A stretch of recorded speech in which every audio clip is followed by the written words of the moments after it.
శ్రీ పరమాత్మనే నమః. అందరికీ నమస్కారం. ఈరోజు శ్రీమద్ భగవద్గీతలోని సప్తమోధ్యాయమైన జ్ఞాన విజ్ఞాన యోగములోని 7వ శ్లోకము.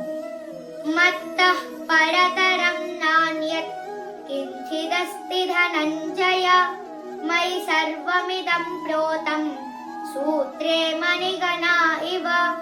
భావం: శ్రీకృష్ణ భగవానుడు అర్జునుడితో ఇలా పలికెను: ఓ ధనంజయ, నాకంటే ఉన్నతమైనది ఇంకా ఏమీ లేదు. పూసలన్నీ దారముపై గుచ్చి ఉన్నట్లు సమస్తము నాయందే ఆధారపడి ఉన్నది. 8వ శ్లోకము. రసోహమప్సు కౌంతేయ ప్రభాస్మి శశి సూర్యయోః ప్రణవః సర్వవేదేషు శబ్దః ఖే పౌరుషం ఋషు. భావం: శ్రీకృష్ణ భగవానుడు ఇంకా అర్జునుడితో ఇలా పలికెను: నీటి యందు రుచిని నేను, ఓ కుంతిపుత్రుడా, మరియు సూర్యచంద్రుల యొక్క తేజస్సుని నేనే.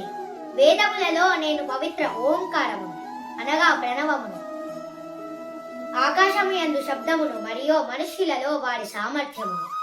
9వ శ్లోకము. పుణ్యో గంధః పృథివ్యాం చ తేజశ్చాస్మి విభావసౌ జీవనం సర్వభూతేషు తపశ్చాస్మి తపస్విషు. భావం: శ్రీకృష్ణ భగవానుడు ఇంకా అర్జునుడితో ఇలా పలికెను: భూమి యొక్క స్వచ్ఛమైన వాసనను నేను, మరియు అగ్ని యొక్క తేజస్సుని నేనే. సమస్త ప్రాణుల యొక్క జీవశక్తిని నేనే, మరియు తాపసులలో తపస్సుని నేనే. ఓం శ్రీ పరమాత్మనే నమః.